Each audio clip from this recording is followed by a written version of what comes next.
नमस्कार साथियों, dynamic education Jodhpur में मैं देवीलाल चौधरी आपका हार्दिक स्वागत करता हूं। सभी को गुड मॉर्निंग। आज हम एलपीपी में कॉन्वेक्स सेट के बारे में डिस्कस करेंगे। मैं उम्मीद करूंगा कि आपको सुसंगत हल व इष्टतम हल के बारे में अच्छे से पढ़ लिया होगा, क्योंकि फिजिबल रीजन यहाँ जरूर काम आएगा। तो फिजिबल रीजन की हमने कुछ प्रॉब्लम भी लगभग 20-30 कर लिए हैं, तो उन सब को कैसे निकालते हैं और कैसे करने हैं वो सारे आपको पता चल गया होगा। ठीक है, उसी के आगे का टॉपिक है कॉन्वेक्स सेट। उसी को यूज करते हुए हम अच्छे से समझेंगे। देखो, बुकों में बहुत ही माइनर चीज में दिया हुआ है। एक्चुअली इसके क्वेश्चन जब बनते हैं ना, तो क्वेश्चन तो मतलब देखते ही ऑप्शन लगा सकते हो आप, लेकिन वो तब लगा सकते हो जब आपको कुछ मतलब आता हो उसके बारे में, और डीप में आता हो, उसके डायग्राम आते हो, तब लगा सकते हो। अब इस विस्तार से हम इसको डिस्कस करेंगे, कैसे कोई चीज कहां पे प्रूफ करनी होगी, तो हम प्रूफ भी करके बताऊंगा मैं, ताकि आपको जिंदगी में कभी कोई रटने की वाली बात है ना, वो तो बंद ही हो जाए पूरी तरह। क्योंकि आप मैथ को यदि आपको अच्छे से समझ लिया तो आपको एक बार पढ़े से ही आ जाएगी। ठीक है, और यदि नहीं पढ़ा तो आप रटने पे चले गए तो आपको जिंदगी भर पढ़ लेना कभी नहीं आएगी। कितनी बार रिवीजन मार लेना, फिर वो टारगेट रहता है मैं 5 बार रिवीजन मार लेता हूं, मैं 7 बार मार लूंगा तो हो जाएगा। उससे इतना ही होता है बस कि आपके वो जो 5-7 क्वेश्चन होते हैं बुक में, वो तो रटे जाते हैं, और यदि थोड़ा सा घुमा दिया तो फिर आपके वहीं पे उकचुक हो जाएगी, और फिर वही क्वेश्चन अपने को नुकसान देंगे। तो इसलिए अपना सिलेबस धीरे जरूर चल रहा है, क्योंकि लेकिन पढ़ेंगे ऐसा कि कोई भी क्वेश्चन गलत होने के चांस रहे ही नहीं, और एक बार पढ़ोगे तो बिल्कुल पूरी याद हो जाए, मतलब एकदम पूरा लिंक बनना चाहिए पूरा, है ना। तो कॉन्वेक्स सेट के बारे में देखेंगे अच्छे से। उससे पहले हम कुछ एक डेफिनेशंस हैं उनके बारे में डिस्कस कर लेते हैं। हालांकि कुछ एक तो सदिश समष्टि की हैं, हम उसकी डेफिनेशन ही देखेंगे, बाकी कुछ नहीं देखेंगे। अब देखो, एक तो एलसी आपको पता होगा, लीनियर। एलसी का मतलब क्या होता है? Linear combination. इसका मतलब किसी न किसी का कॉम्बिनेशन किया हुआ है, और कैसा कॉम्बिनेशन है? ये लीनियर कॉम्बिनेशन है, मतलब स्क्वायर क्यूब वाला कॉम्बिनेशन यहां पे नहीं है। ठीक है, तो देखो आप, ये आपका जैसे मान लो A1 A2 A3 इस प्रकार AN है, तो ये लीनियर कॉम्बिनेशन क्या बन जाएगा आपका? ये कोई मान लो λ1 A1, ठीक है, λ2 A2, λ3 A3 और प्लस λn AN हो जाएगा। ठीक है, तो ये एक लीनियर कॉम्बिनेशन हो गया। ये भी दो टाइप का होता है, एक LI होता है और एक देखो LC है ना, ये दो टाइप का होता है, एक तो LD और एक LI। इसका मतलब लीनियर होगा, ये डिपेंड होगा, ये इंडिपेंड होगा। डिपेंड और इंडिपेंड का और देख लेते हैं हम। भाई डिपेंड का मतलब है एक दूसरे पे डिपेंड करेंगे, और इंडिपेंड होगा कि ये एक दूसरे पे डिपेंड नहीं करेंगे। सीधी सी बात यही, इंडिपेंड रहेंगे, डिपेंड नहीं होंगे। डिपेंड का मतलब ये जीरो तो होगा, लेकिन ये जीरो होगा कब? ये जीरो इन सभी को जोड़ोगे तब जीरो होगा, इंडिविजुअल में जीरो नहीं होगा। ठीक है, इंडिविजुअल में ये जीरो नहीं होगा। अब यहां पे देखो, λ1 A1, λ2 A2, λ3 A3 बराबर जीरो। मतलब इन सभी को गुणा करके, ये सदिश समष्टि का पार्ट है, वहां पे देखेंगे ज्यादातर, लेकिन यहां पे थोड़ा थोड़ा डेफिनेशन आपको पता चल जाना चाहिए, ताकि आगे सिंप्लेक्स मेथड में दिक्कत नहीं आई। बस ये क्या है कि λ1 A1, λ2 A2 ये हो जाए जीरो, तो ये LD हो जाएगा। लेकिन इंडिविजुअल जीरो है तो ये एक घात स्वतंत्र हो जाएगा, इंडिविजुअल। तो ये आपको पता गया LD और LI का। हालांकि आपको सब पता है, लेकिन थोड़ा ऐसे एकदम। अब देखो कॉन्वेक्स सेट। ठीक है, कॉन्वेक्स सेट में एक डेफिनेशन है बिंदु समुच्चय की, फिर रेखा की देखेंगे, रेखाखंड देखेंगे, उसके बाद में कॉन्वेक्स में आएंगे। देखो, यूक्लिडियन समष्टि के कुछ सदिशों का समुच्चय, उस समष्टि में एक बिंदु समुच्चय होता है। ठीक है, कुछ सदिशों के समुच्चय को एक बिंदु समुच्चय कहते हैं। अब देखो एग्जांपल से समझ में आएगी। ये आपके पास मान लो ये है x1 x2 a1 x1 A2 X2 बराबर B। ठीक है, इसी प्रकार ये तो 2 का था, 3 का होगा तो क्या बन जाएगा, X1 X2 X3 बन जाएगा। और ये 2 का था, इसे हम ई स्क्वायर के इक्लूडियन 2 है एक्स वाई तो स्क्वायर कहेंगे। ठीक है, एक्स वाई X1 X2 और X3 ये E3 बन जाएगा।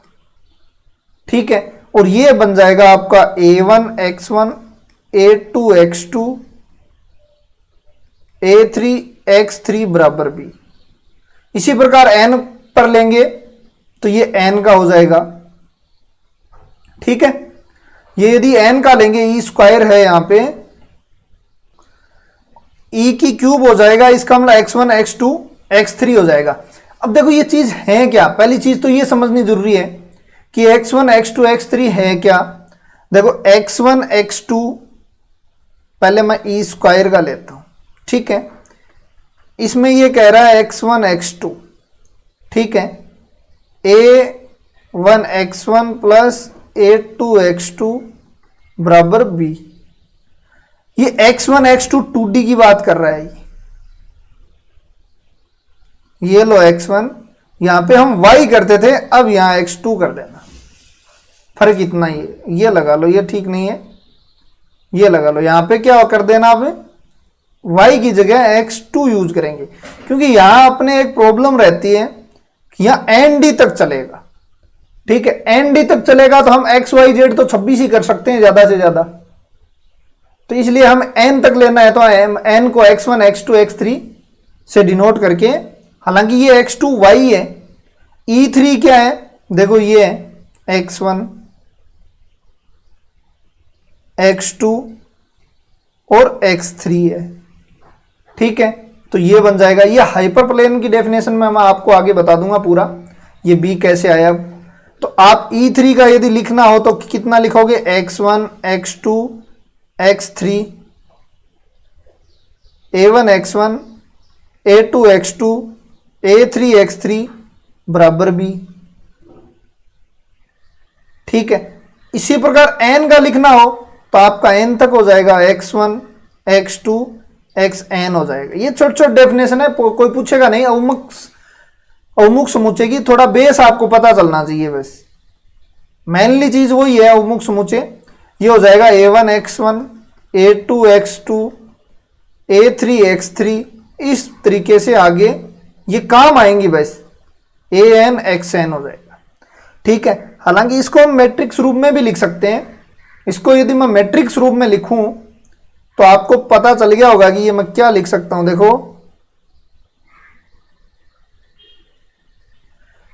देखो मैं पहले ई स्क्वायर का लिख देता हूं मैट्रिक्स रूप में,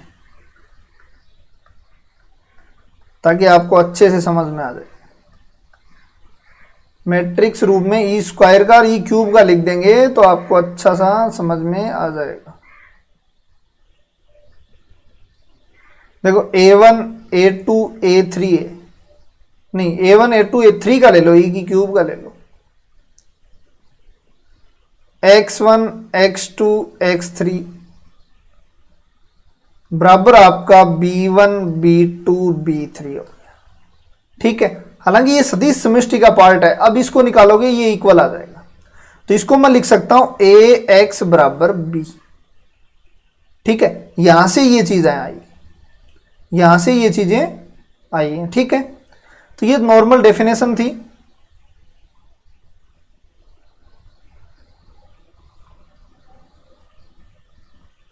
दूसरी बात, एक चीज को और समझना जरूरी है कि हम जब ई स्क्वायर ले रहे हैं तो यहां पे क्या होगा, दो बिंदु को मिलाओगे तो एक रेखा प्राप्त होगी।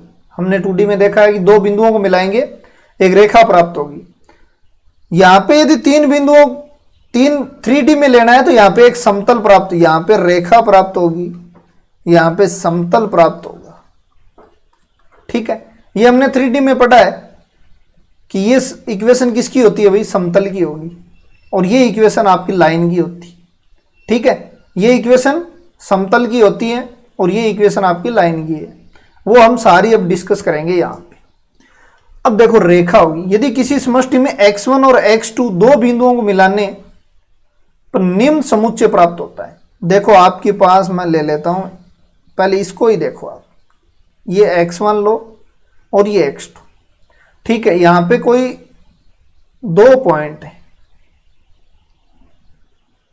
पी क्यू, इन दो पॉइंटों को मिलाने वाली एक रेखा प्राप्त होगी, रेखा प्राप्त होगी। और इस बिंदुओं को, अब जो ये बिंदु है ना, इनको एक समुच्चय के रूप में लिख सकते हैं और वो समुच्चय आपका ये बन जाएगा।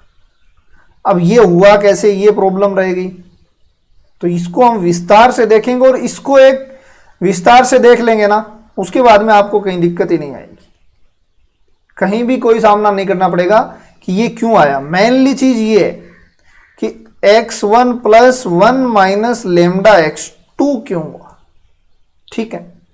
और ये x क्या है, ये x पूरे सेट है, ये x मान लो, यहां पे मान लो आप, ये एक बार मान लेते हैं, इनको यहां पे मान लो, ठीक है। यहां पे मानोगे आप, तो आपके सामने क्या आ जाएगा, देखो ये आप m1 कर लो और ये m2 कर लो। अब सेक्शन फॉर्मूला आपको पता है, x के पॉइंट क्या हो गया आपके, x के पॉइंट x1 x2 यहां ले लिए, तो मैं क्या लूं, x के पॉइंट ऐसे,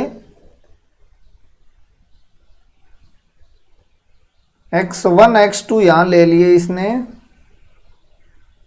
इसके पॉइंट मैं ले लेता हूं a एंड b, ठीक है। और ये पॉइंट आप x1 के क्या हो गए, x1 y1 x2 y2 point हो गए।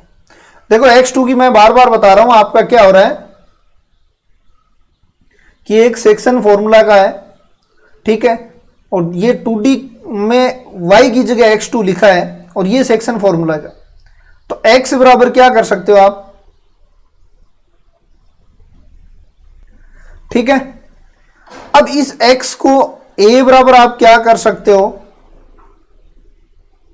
m1 x2 plus m2 x1 upon m1 plus m2 लिख सकते हो, ठीक है।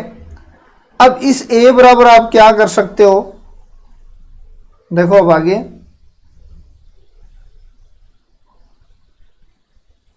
मैं ऐसा कर सकता हूं m1 plus m2 x2 m1 plus m2 x1,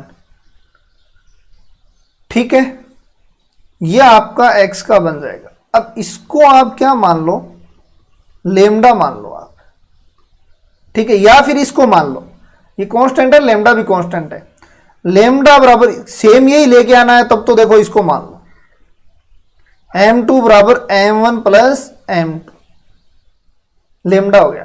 तो ये फिर क्या हो जाएगा, 1 माइनस लेमडा, इसके पीछे रीजन है कि इन दोनों को आप यदि जोड़ोगे ना तो 1 आएगा।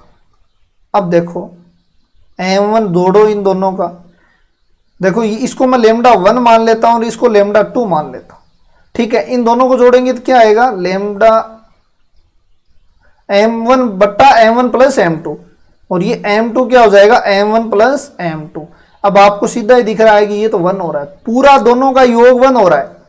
यदि ये लेमडा ले रहे हो तो ये 1 माइनस लेमडा ऑटोमेटिक ही हो जाएगा, तो 1 माइनस लेमडा बराबर क्या हो जाएगा, m1 plus m2।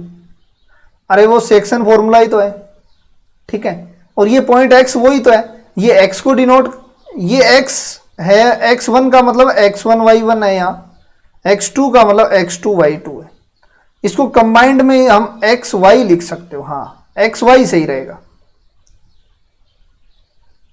X Y. इसी प्रकार वाई का निकालोगे तो कुल मिला के आपको समझ में जरूर आ गया कि इस एक्स बराबर हम क्या लिख सकते हैं, लेमडा x1 और 1 माइनस लेमडा x2, ठीक है, इस तरीके से आप लिख सकते हो।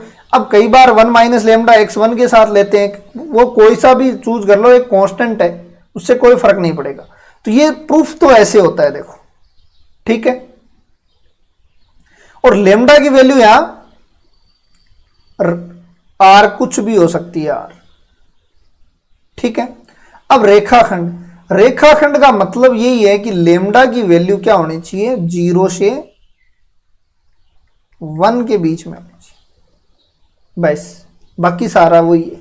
मतलब एक खंड है तो इसकी लेमडा की वैल्यू इसमें क्या होनी चाहिए, 0 से 1।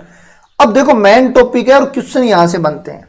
अब ये तो ठीक है, ये काम आएगा, अवमुख समुच्चय में भी काम आएगा। हालांकि हम ट्रिक से चलेंगे तो अपने इतनी आवश्यकता नहीं होगी, लेकिन फिर भी मैं आपको बता दूं। अब देखो अवमुख समुच्चय क्या होता है। पहली बात तो ये क्या कह रहा है कि यदि किसी समष्टि में किसी समुच्चय सी के किन्हीं दो बिंदुओं को मिलाने वाले खंड पूर्णतः सी में विद्यमान हो। ठीक है, मतलब दो बिंदुओं को आपको पता चल गया है कि आप समष्टि में दो बिंदुओं को मिला रहे हो और उन एक लाइन बनेगी, दो बिंदुओं मिलाओगे एक लाइन बनेगी, जो हमने रेखा और रेखाखंड के बारे में डिस्कस कर लिया है। इस रेखाखंड पे जो भी पॉइंट है वो फिजिबल रीजन में होने चाहिए। ठीक है, अब देखो मेनली क्या चीज है, हमें क्या करना है, ये मान लो अपना कोई फिजिबल रीजन था, ये एक लाइन थी, ठीक है, और दूसरी लाइन अपनी, थोड़ा मैं बड़ा कर लेता हूं इसको,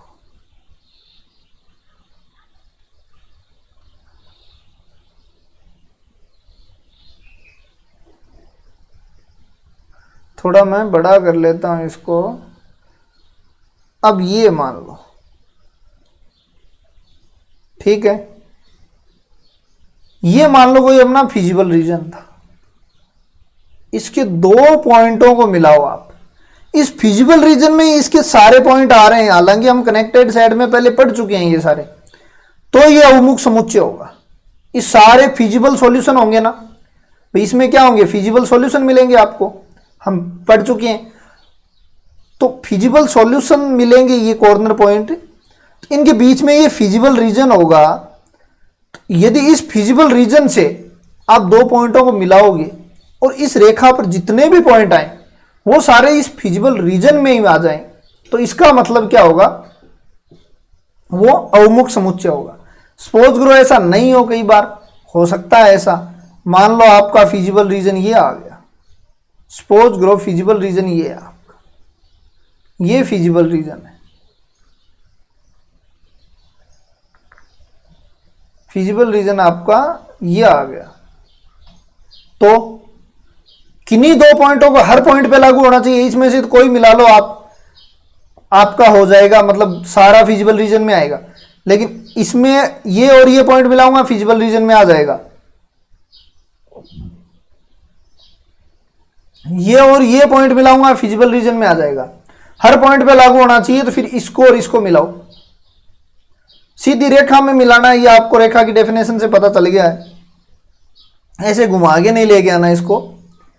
तो ये देखो आप, क्या बीच में सारे पॉइंट इस फिजिबल रीजन में आ रहे हैं, नहीं आ रहे, नहीं आ रहे, इसका मतलब ये अवमुख नहीं है, अवमुख नहीं। ठीक है, इसके कुछ डायग्राम जो बच्चों वाले वो देख लो आप। ठीक है, ये तो आपको पता ही है, ये कंडीशन लागू होती है, मैंने प्रूफ करवा दी है।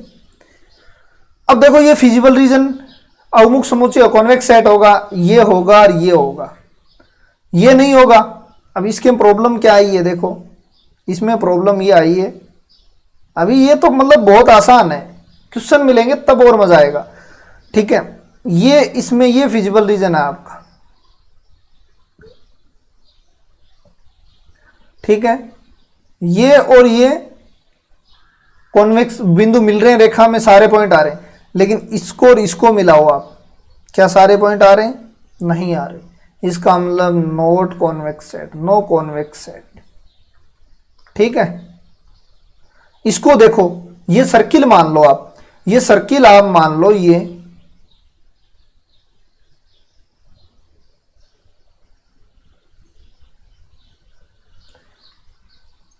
X square plus y square, ठीक है, ये सर्कल है। इस सर्कल में बाहर वाले ये तो हो जाएंगे, ये भी हो जाएंगे, लेकिन क्या ये सारे पॉइंट बच गए, तो ये अवमुख समुच्चय नहीं होगा। क्वेश्चन कैसे आते हैं वो देखते हैं पहले, तब समझ में आएगा। अब देखो ये एक कॉन्वेक्स सेट को फॉलो कौन कर रहा है कौन नहीं कर रहा है वो देखेंगे। अब देखो एक तो तरीका है मैथमेटिकल रूप, एक कंपटीशन की तैयारी कर रहे हो, मैथमेटिकल में आप जब x बराबर lambda x1 plus 1 minus lambda x2 करोगे, इससे पहले तो आप टिक ही लगा दोगे आंसर की। तो हम डायग्राम से ही चलेंगे, क्योंकि डायग्राम के बाद में मैथमेटिकल रूप आता है, नहीं कि मैथमेटिकल रूप के मैथमेटिकल रूप कभी भी पहले नहीं आता है, पहले एक डायग्राम होगा, उसके आधार पे हम मैथमेटिकल लेके चलते हैं। तो ये एक सर्कल है देखो, ठीक है। इस सर्कल के पूरी डिस्कस करने वाले हम। अब ए नंबर क्वेश्चन को पकड़ो आप पहले। ए नंबर क्वेश्चन आपका क्या है, मैं यहां लिख देता हूं। ए नंबर क्वेश्चन मुझे दे दिया एक्स वाई, पूरा ऑपरेशन करेंगे इसका, और पूरा ऑपरेशन तब कर देंगे तब आपको समझ में आ जाएगा। ये x1 x2 भी ले सकते हो, xy भी ले सकते हो। अब ये आपका क्वेश्चन है, ये लो, ठीक है। ये आपका क्वेश्चन हो गया। इसको डायग्राम बनाओ। ये डायग्राम बन गया। ये किसकी बात कर रहा है, x बराबर 4 की बात कर रहा है, मतलब इस परिधि परिधि के पॉइंटों की बात कर रहा है। ये इस परिधि परिधि के पॉइंटों की बात कर रहा है, समझ में आ गई। तो इन परिधि के पॉइंट तो चरम बिंदु होते हैं, हालांकि वो सारी चीजें आगे देखेंगे। आप इसी डायरेक्ट देखो इसको, इन दो पॉइंटों को मिलाओगे तो क्या सारे ही सेट में आ रहे हैं? नहीं आ रहे, क्योंकि सर्कल के बीच के पॉइंट तो हम सेट में ले ही नहीं रहे। इस सेट में क्या ले रहे हैं हम?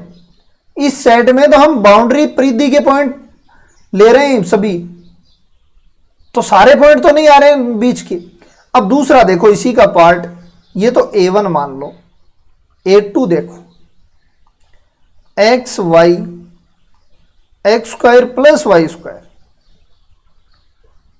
अब ये देखो, ठीक है। कंपेरेटिव स्टडी करोगे आपको बहुत अच्छा समझ में आ जाएगा, और नहीं रटते रहना बस। अब देखो ये, और ये BHU में आया हुआ क्वेश्चन है, ये BHU में आया हुआ क्वेश्चन है। अब इसका डायग्राम बनाओ। अब चेक करो, 0 0 छोटा है, 0 0 रखा, 4 से छोटा ही आ रहा है, इसका मतलब 0 0 इसके अंदर आ रहा है, ठीक है। इसमें चेक करो 0 0 आ रहा है क्या? नहीं आ रहा, बाउंड्री के पॉइंट है। वैसे डायग्राम के आप 2D यदि मेरे वीडियो देखें तो आप तो ऑप्शन लगाओगे डायरेक्ट ही, कहीं दिक्कत नहीं आएगी इन चीजों में। तो आपका एरिया क्या हो गया? ये सारा एरिया हो गया, परिधि के पॉइंट भी हो गए और परिधि के पॉइंट के अलावा ये अंदर वाले सारे पॉइंट।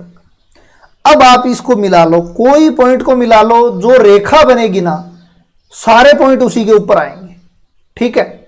दूसरा, ये कॉन्वेक्स नहीं है, ये कॉन्वेक्स नहीं है, नो, ये यस हो गया। A3 लो, सर्किल सारा ही ले लेता हूं मैं, क्या क्या कंडीशन बनेगी वो मैं। अब छोटा 4 है, छोटा 4 का मतलब क्या है कि परिधि के पॉइंट नहीं है,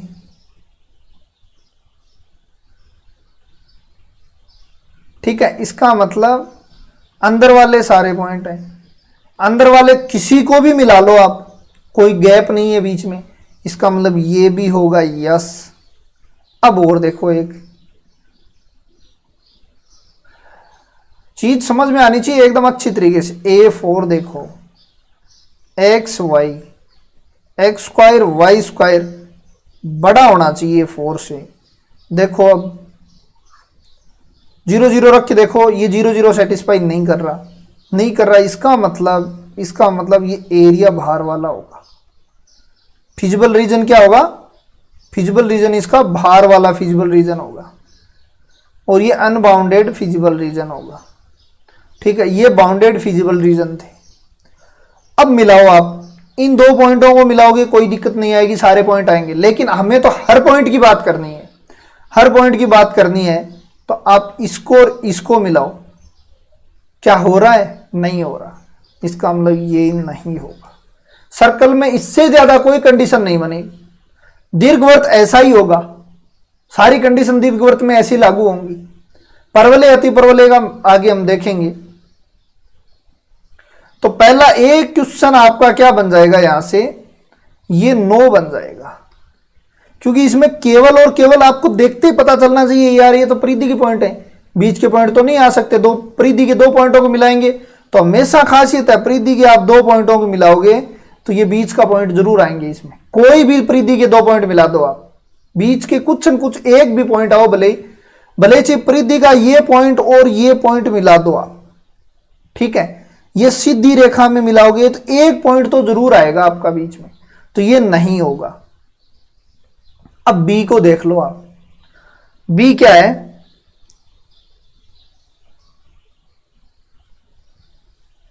नेक्स्ट मैं ले लेता हूं, इससे पूरा आपको डिटेल में समझ में आ जाएगा। हर टाइप के मैंने क्वेश्चन ले लिए।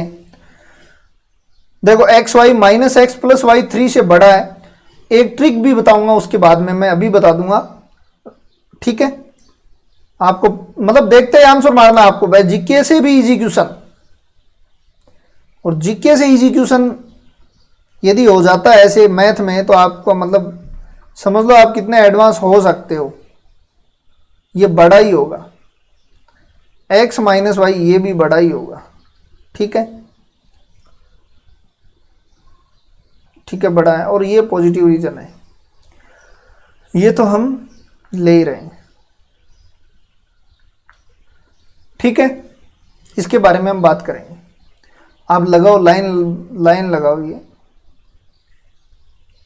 देखो ये कौन कौन से लाइन बनेगी भाई, ये लाइन कहां से जाएगी, ये लाइन देखो x बराबर 0 रखो, y बराबर 3, 1 2 3 0 3, y बराबर 0 रखो, x बराबर -3,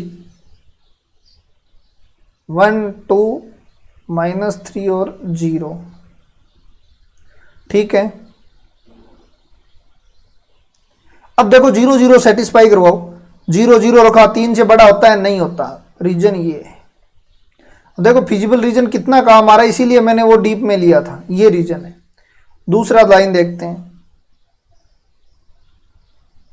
और मैथमेटिकल रूप में करोगे ना तो फंस जाओगे, देख लेना, 4 ऑप्शन नहीं कर पाओगे वहां पे। और यहां पे मैं एक ट्रिक बता दूंगा, वो काम कर जाएगी आपकी सारी। देखो x बराबर 0 रखो, 3 से 3 आ जाएगा यहाँ, देखो ये 1 ये 2 ये 3 0, और y बराबर आप 3 रखो, नहीं y बराबर x बराबर 0 रखो, y बराबर -3, ये 1 ये 2 ये -3 और 0,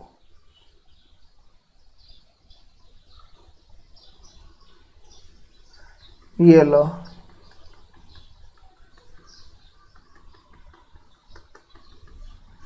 अब बताओ, ये पूरा क्वेश्चन बन चुका है आपका, ठीक है। ये आगे भी जाएगा, मैं आपको पूरा बता देता हूं। ये पूरी लाइन क्या बनेगी, ये पूरी लाइन ये बनेगी, ठीक है ना। तो आपका रीजन ये हो जाएगा, आपका रीजन क्या हो जाएगा, ये रीजन हो जाएगा कंप्लीटली। तो ये होगा, लेकिन x और y को हम 0 से बड़ा ही लेना है, तो आपका रीजन ये हो जाएगा, ठीक है। ये रीजन हो। अब देखो इस पॉइंट को और इस पॉइंट को मिलाओ, क्या सारे पॉइंट अवमुख समुच्चय हैं, सारे पॉइंट आ रहे हैं इस पे, इस लाइन पे, इस लाइन के जो सारे पॉइंट हैं इस फिजिबल रीजन में आ रहे हैं, नहीं आ रहे, ये सारे पॉइंट ही नहीं आ रहे, इसका मतलब ये नहीं होगा। बस डायग्राम बना लोगे। एक खासियत ये होती है कि जब यहां कांस्टेंट से बड़ा साइन होगा ना, कभी भी बड़ा साइन होगा तो कभी नहीं होगा, कभी आपका कॉन्वेक्स सेट नहीं होगा। ये चेक कर लेना, ये दोनों में बड़ा, दोनों बड़े होने चाहिए, ये ध्यान में रख लेना, एक बड़ा एक छोटा नहीं चलेगा, दोनों यदि बड़े होंगे तो नहीं होगा, ये ध्यान में रख लेना, बस काम हो जाएगा आपका। ये देखो दोनों छोटे हैं, कॉन्वेक्स सेट होगा, तो ये तो नो हो गया, ये यस हो गया क्योंकि दोनों ही छोटे हैं, और ये नो होगा क्योंकि बड़ा साइन है। तो देखते ही तो आपको पता चल गया कि ये बड़ा साइन आ गया तो नहीं होगा कॉन्वेक्स सेट। तो ये तो ट्रिक हो गई आपकी कि आपको डायग्राम वगैरह कुछ नहीं बनाना, दोनों बड़े साइन है तो नो कर दो, एक छोटा एक बड़ा है तो आपको चेक करना होगा, हो सकता है वो भी नो ही हो, लेकिन जरूरी नहीं है ऐसा कोई। छोटा साइन हो तो हमेशा कॉन्वेक्स सेट होगा। अब इसको चेक करते हैं, चेक नहीं करेंगे तो आपको क्या आएगी, मेन चीज समझ में नहीं आएगी। इसको चेक कर लेते हैं क्या चीज है। सी ऑप्शन को चेक करो, सी ऑप्शन क्या कहना चाह रहा है। अब देखो इंपॉर्टेंट क्वेश्चन है, यही रिपीट मारते हैं कैसे कैसे। लाइन का ले लिया मैंने, सर्कल का ले लिया मैंने, लाइन का ले लिया मैंने, परवले का ले लिया। आगे दीर्घवृत्त का भी लिया हुआ है, वो CSR में आया हुआ है। ठीक है, तो ये देखो x बराबर -2 से 2 के बीच का एरिया बता रहे हैं और y बराबर ये ऐसे है भाई। ठीक है, तो x क्या हो गया, -2 यहां और 2 यहां, y बराबर 1 है ऊपर और 1 है नीचे, एरिया ये बन जाएगा आपका। अब ये 2 पे मान लेना ना, तो ये लो, तो फिजिबल रीजन ये बन जाएगा सारा। और आप कोई भी पॉइंट मिला लो, आप कोई भी पॉइंट मिला लो, क्या बनेगा आपका, इसके अंदर ही आएगा। तो इसको हम यस कह सकते। तो डायग्राम से ऐसे करोगे आप, तो ये आपका यस हो गया। तो यस मैंने लगा दिया। अब देखो ये डी को यहीं कर देता हूं मैं, x y, x square plus y -3 0 से बड़ा है। 9 तो आपने पता चल गया, आपको कुछ नहीं करना, बढ़ा दी गया 9 लगा दो और आप तो भाग जाओ यहां से। ठीक है, लेकिन इसको मैं क्या लिख सकता हूं भाई, इसको मैं लिख सकता हूं एक्स स्क्वायर बराबर -y -3। ठीक है, इसके सेंटर पॉइंट क्या बन गए, ये बन गए 0 और 3, ये बनेगा आपका परवलय, तो ये बनेगा आपका। अब 0 0 पुट करो आप, 0 0 -3, इसका मतलब ये -3 0 से बड़ा कभी नहीं होता, इसका मतलब ये 0 0 शामिल नहीं होगा। तो फिजिबल रीजन कौन सा होगा, बाहर वाला होगा, सीधी बात है, बाहर वाला होगा। फिर इनफाइनाइट अनबाउंडेड है, आप 2 पॉइंटों को मिलाओ, आप 2 पॉइंटों को मिलाओगे तो क्या सारे पॉइंट आ रहे हैं, नहीं आ रहे। नहीं आ रहे का मतलब सीधा सा है, सीधा सा मतलब ये है कि उन्मुख समुच्चय नहीं है। तो ये लो 9। तो इतना डीप में, अब देखो सर्कल के तो हमने ले लिए थे, मैं परवलय का और ले लेता हूं यार, अवमुख समुच्चय की बात कर लेता हूं। ठीक है, परवलय के बारे में हम डिस्कस करेंगे। परवलय में 2 कंडीशन होती हैं, एक तो y स्क्वायर बराबर 4 ये होती है, एक ये ये होगी, एक ये होगी और एक ये होगी। ठीक है, सबसे पहले मैं इसी कंडीशन को लेता हूं, y स्क्वायर बराबर 4ax। चलो मैं सीक्वेंस में इसी रूप में लिख देता हूं पहले। ठीक है, क्योंकि कई पहली बार पढ़ रहे हैं ना, उनके थोड़ी सी प्रॉब्लम का सामना करना पड़ सकता है, इसके बाद में आपको कोई प्रॉब्लम नहीं आएगी। ये छोटा ले लो,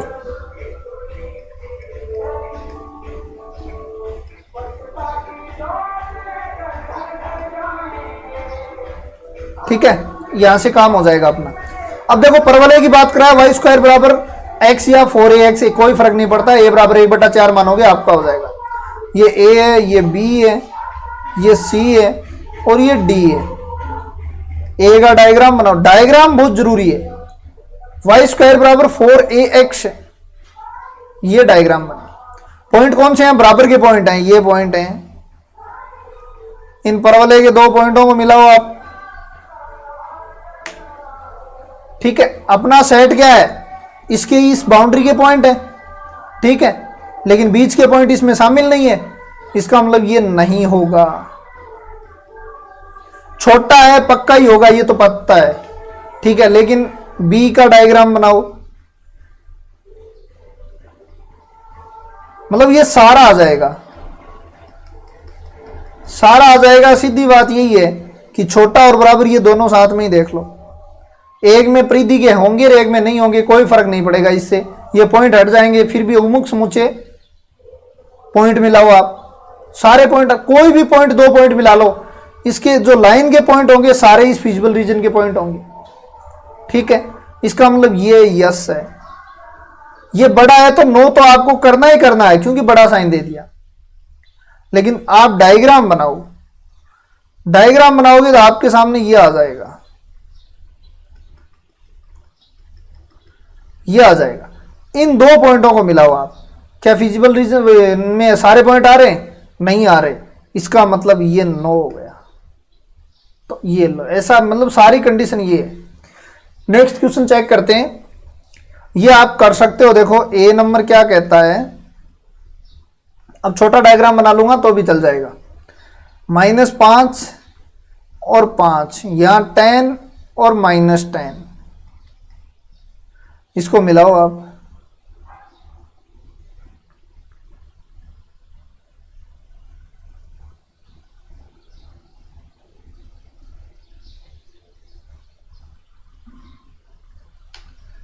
इसको मिलाओ तो ये आपका हो जाएगा, ये कंप्लीटली ये आ जाएगा। तो ये तो कॉन्वेक्स सेट हो जाएगा। वैसे भी छोटा साइन है तो आप देख के ही लगा दो। छोटा साइन बराबर है 9, क्योंकि परिधि के पॉइंट होंगे। बड़ा साइन है 9, ठीक है। और ये चेक करो साइन क्या है कि एक्चुअली में क्या है। परवलय देखो, ये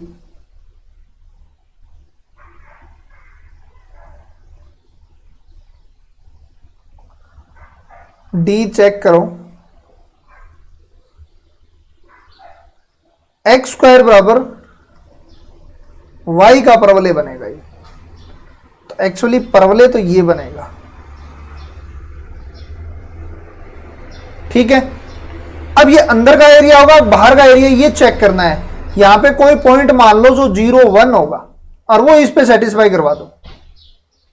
देखो y की 1 रखोगे, ये 0, 1 कभी 0 से बड़ा नहीं, 1 कभी 0 से छोटा नहीं होता। इसका मतलब अंदर का एरिया नहीं है, बाहर का एरिया है। इसका मतलब बाहर का एरिया है। तो ये 9 हो जाएगा, ठीक है। क्योंकि यहां आप कंफ्यूजन हो जाओगे कि बड़ा किधर वाला है, छोटा किधर वाला है, ठीक है। इसलिए आप ऐसा बना लेना। तो बनाने में कोई 10 सेकंड का काम है, कोई बड़ी चीज नहीं है। ये पॉइंट पुट करके देखनी है बस। ये बन गया आपका। इसका मतलब ये भी 9 हो जाएगा। तो आप टिक मार सकते हो देखते ही। अब ये आपको पता है बड़ा साइन है, 9 होगा। ये वाई स्क्वायर बराबर का बड़ा लिया है, बी देखो वाई स्क्वायर बराबर एक्स है। तो हमने पूरा डिस्कस कर लिया इसके बारे में। अब देखो पॉइंट रख लो एक यहां से 1 0, 1 और 0, क्या 1 से बड़ा होता है 0? नहीं, मतलब बाहर का एरिया है। तो ये भी 9 हो जाएगा। ये दीर्घवृत्त है, 9 हो जाएगा। और एक बड़ा एक छोटा, यस। अब हुआ कैसे, देखो y बराबर 2 लो आप, ये लो, इससे ऊपर का एरिया की बात कर रहा है, ये बड़ा है। और y बराबर 4 लो, ये लो, इसके नीचे की बात कर रहा है ये। तो इसके तो सारे पॉइंट मिल जाएंगे। तो ये यस हो जाएगा। तो एक बड़ा एक छोटा आ जाए, यस हो जाएगा। लेकिन पूरा एक बड़ा आ जाए फिर प्रॉब्लम आएगी। अब देखो ये अपने आप करना है एक क्वेश्चन। और अब हम देखते हैं हाइपरप्लेन। तो मैं उम्मीद करूंगा कि जो अपने मेन टॉपिक था वो आपके समझ में आ गया होगा। हाइपरप्लेन यही होता है ए एक्स बराबर बी, ठीक है। किसी समष्टि के रेखिक संबंध, ये रेखिक संबंध को संतुष्ट करने वाले सभी बिंदुओं का समुच्चय अधिसमतल कहेंगे, ठीक है। इन सभी को संतुष्ट करने वाले को क्या कहेंगे? और इसको हम सी एक्स बराबर जेड से ही डिनोट करते हैं। और ये एच हो जाता है भाई पूरा। हाइपरप्लेन के लिए एच डिनोट किया है। अब यहां पे 3 कंडीशन बनती है। तो एक कंडीशन ये, एक कंडीशन ये, एक कंडीशन ये, ठीक है। अब देखो ये मान लो कोई लाइन बनी है आपकी, सी एक्स बड़ा होगा जेड से, ये मानोगे तो सी एक्स छोटा होगा जेड से, ये हो जाएगा। तो ये क्या हो जाएगा? अर्धविवर्त समष्टि। विवर्त इसलिए हुआ क्योंकि यहां बराबर का साइन नहीं है, इसका मतलब इसके ऊपर ऊपर का एरिया है। तो ये सी एक्स बड़ा हो जाएगा। ये नीचे नीचे का है तो अर्ध संवर्त बन जाएगा, ठीक है। तो ये चीज की आपकी आ गई सी एक्स माइनस जेड। तो ये तो छोटी छोटी चीजें हैं, इसको आप पॉइंट पुट करना। आपके पास क्वेश्चन है 3x1 plus 2x2 plus 4x3 plus 7x4 बराबर 8 है। आपके पास 2 पॉइंट है -6 1 7 2, इसमें पुट करना दूसरा 1 2 -4 1 इसमें पुट करना। ठीक है, इसमें पुट करोगे तो आपके सामने क्या बन जाएगा, एक तो क्या आएगा 26 बड़ा होगा 8 से अर्धविवर्त। यहाँ आकाश वर्ड यूज किया है तो वो समष्टि के लिए आकाश है। ठीक है, समष्टि का इंग्लिश में स्पेस कहते हैं और आकाश को भी इंग्लिश में स्पेस कहते हैं। ये पॉइंट रखोगे तो -2 8 हो जाएगा। ठीक है, तो ये भी अर्धविवर्त हो गया और ये भी अर्धविवर्त हो गया। अब ये देखो अवमुख समुच्चय आपको चेक करना है। एक तो देखो मैंने कहा मैथमेटिकल टेक्निक तो ये चीज है, आपको इस तरीके से करके देखना। और मैं ये कहूंगा ये गोला है भाई, ठीक है, और गोले के साइन कौन सा है, छोटा, यस कर दो, काम हो गया आपका। गोला है और यस कर दो आप, काम आपका हो गया, क्योंकि छोटा साइन है। एक्चुअली ये होता क्या है, ये 3D में है। ठीक है, मैं हालांकि 3D का यहां बना तो कोशिश करेंगे हम पूरी। मान लो ये बन रहा है, ये सारा एरिया अंदर का सारा एरिया। इसका मतलब आप कोई भी 2 पॉइंट मिलाओ, मिल जाएंगे। और इसके जो रेखा पर जो पॉइंट आएंगे वो सारे फिजिबल इस पे आएंगे, फिजिबल रीजन पे आएंगे। और फिजिबल रीजन पर आ रहे हैं तो वो अवमुख समुच्चय होगा। अब देखो प्रत्येक अधिसमतल का एक अवमुख समुच्चय होता है। ये पूरा आप देख सकते हो, आपने 2 ले लिए, Cx1 बराबर जेड, Cx2 बराबर जेड। अवमुख समुच्चय तो ये होता है। ठीक है, x3 बराबर क्या है, लेमडा x1 प्लस, तो ये रख दो Cx3 ले लो आप, क्योंकि अधिसमुच्चय में ये होगा। और ये यदि z के इक्वल आ जाए तो इसका मतलब ये क्या हो जाएगा, अवमुख समुच्चय हो गया। x3 की वैल्यू ये रख दी, Cx1 को इसने क्या कर दिया, z ले लिया, और Cx2 को भी इसने z कर दिया। ये यहां से यहां कटेगा, देखो यहां से Cz प्लस 1 माइनस, देखो ये हो गया lambda Z, sorry lambda Z minus Z हो गया, lambda Z plus Z minus lambda Z, काट दिया तो ये क्या बन जाएगा, फिर जेड आ जाएगा डायरेक्ट। देखो ये Cx3 के इक्वल था और ये क्या बन जाएगा, जेड के इक्वल बन जाएगा। तो ये क्या आ गया फिर भैया, अधिसमुच्चय हो गया। हम अवमुख समुच्चय के अकॉर्डिंग लेके चले थे, सेटिस्फाई कर गया। तो ये आपका प्रत्येक अधिसमतल क्या होगा, आपका अवमुख समुच्चय होगा। सत्य असत्य में से यहां से पूछ सकते हैं। 2 अवमुख समुच्चयों का सर्वनिष्ठ अवमुख होगा। सर्वनिष्ठ तो किसी का भी आ जाए, वो खुद ही होगा। अवमुख संचय, संचय का मतलब वो ये कि कॉम्बिनेशन करना है अपने को। किसी समष्टि के बिंदुओं के अवमुख संचय निम्न प्रकार से परिभाषित कर दिया जाता है। ये भाई लेमडा 1 मैंने क्या कहा, लेमडा 1 लेमडा 2 मान लो, यहाँ n है तो n तक मानना पड़ेगा अब आगे।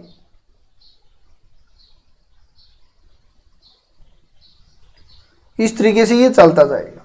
ठीक है, इसकी वैल्यू 1 होनी चाहिए और ये x बराबर ये अवमुख समुच्चय का डेफिनेशन, और 0 से 1 हो जाएगा। तो यहां क्या कह रहा है, सभी बिंदुओं के संचयों, हाँ तो ये तो सभी अवमुख संचयों का समुच्चय भी अवमुख समुच्चय होगा, ये तो कोई खास बात नहीं है। चरम बिंदु देखो, कॉर्नर पॉइंट कहते हैं इसे, कॉर्नर पॉइंट।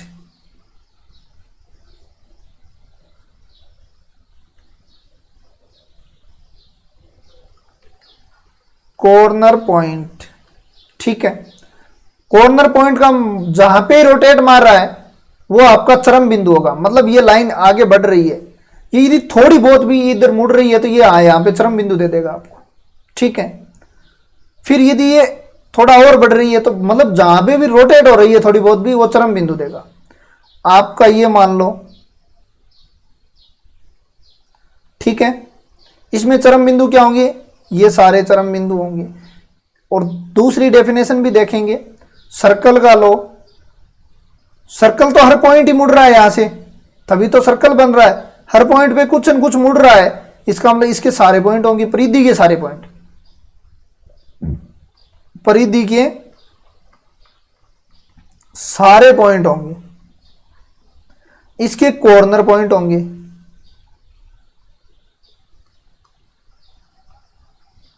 इसमें 4 हैं, इसमें इनफाइनाइट है। ठीक है, अब देखो बहुभुज के सारे वो कॉर्नर पॉइंट हो जाएंगे। बहुभुज मतलब और भी यदि ज्यादा भुजा लोगे तो वो सारे हो जाएंगे। अब देखो ये चरम बिंदु की डेफिनेशन क्या है। ये तो ठीक है, कॉर्नर या जहां पे भी मुड़ता है वो चरम बिंदु होता है। भाई इससे आगे नहीं बढ़ता तो चरम पे ही आ गया। ये क्या कहना चाह रहा है, यदि किसी अवमुख समुच्चय ए का कोई एक्स ए की किन्हीं दो बिंदुओं के अवमुख संचय के रूप में व्यक्त नहीं किया जा सकता। भाई इसके किन्हीं दो बिंदुओं को अवमुख संचय के रूप में व्यक्त नहीं किया जा सकता, तो अवमुख संचय के रूप में व्यक्त कैसे करते हैं वो देखना जरूरी है। इसको यहां मिलाओ, ये पॉइंट और ये पॉइंट हो गया। क्या ये पॉइंट कॉर्नर पॉइंट इस लाइन पे आ रहा है? नहीं आ रहा, तो ये चरम बिंदु हो गया। परिधि का देखो कितना भी नजदीक पॉइंट ले लो, मैंने फिर बता रहा हूं, ये भले ही एक पॉइंट अलग आओ इसके अंदर वाला हो आएगा, तो ये सारे ही कॉर्नर पॉइंट हो गए। तो मेनली मेरे हिसाब से आज इतना ही था, आपके समझ में आया होगा। हमने मुख्य रूप से अवमुख समुच्चय देखना, आपको अवमुख सेट या समुच्चय देखना है, उसकी डेफिनेशन आपको समझ में आई हुई होगी। 10 के आसपास मैंने डिफरेंट टाइप के एग्जांपल ले लिया, लाइन का ले लिया, पॉइंट का ले लिया, दीर्घवृत्त का भी ले लिया, वर्त का ले लिया, और इससे आगे मैथ में क्या बनाएगा बताओ। ठीक है, इससे आगे क्या बनाएगा, इससे आगे तो अवमुख सेट क्या होता है भाई, जब भी आपके दो पॉइंट को, ये टोटल फिजिबल रीजन है, यदि दो पॉइंट को आप मिलाओ और इस लाइन पे जो भी पॉइंट आ रहे हैं वो सारे इस फिजिबल रीजन के ही होंगे, तो वो अवमुख होगा। सपोज कर लो ये पॉइंट है आपका और इस पॉइंट को मैं मिला रहा हूं, तो ये पॉइंट क्या बाहर नहीं जा रहे, इससे बाहर जा रहे हैं, बाहर नहीं जाना चाहिए, इसलिए ये क्या हो जाएगा, नो होगा, अवमुख सेट नहीं होगा। ये यस, इतना सा ही था आज के टॉपिक का मेनली चीज, लेकिन पूरी डिटेल में बतानी जरूरी थी क्योंकि चीजें रिलेशन होनी बहुत जरूरी है। रिलेशन नहीं होगी तब तक आंसर नहीं आएगा। और एक ये ध्यान में रख लेना कि बराबर lambda x1 minus lambda x1, ठीक है, लेमडा x1 हो गया, तो इसको भी देख लेना। ठीक है, तो ये मैंने पूरा प्रूफ कर दिया आपको सामने। तो मेनली ये दो चीज मेन थी, बाकी डेफिनेशन आप देख लेना, थ्योरम आप देख लेना। थ्योरम मैंने बता दिया पूरा, यदि ये थ्योरी समझ में आ गई तो थ्योरम कुछ भी नहीं है। ठीक है, आज अब इतना ही, कल अपना सिंप्लेक्स पढ़ेंगे। अपना टॉपिक देखो, मैं आपको सिलेबस के बारे में भी बता देता हूं हम कहां तक पहुंच चुके हैं। देखो ये यहां तक हो गया, ये कॉम्प्लेक्स सेट और देयर प्रॉपर्टीज। ठीक है, इनके हर प्रॉपर्टी के बारे में हमने डिस्कस कर लिया है, हर थ्योरम के बारे में डिस्कस कर लिया है। तो कॉन्वेक्स सेट है केवल अपने। अब सिंप्लेक्स मेथड देखेंगे, फिर कंसेप्ट ऑफ ड्यूअलिटी। तो सिंप्लेक्स मेथड एक बड़ा टॉपिक है और फिर ड्यूअलिटी है, तो इनको देख के हम इसको कंप्लीट करेंगे। और आप अपनी मेजर रूप से ग्रेजुएशन की लास्ट बुक है सेकंड ग्रेड के लिए। ठीक है, तो आज बस इतना ही। धन्यवाद। जय हिंद, जय भारत।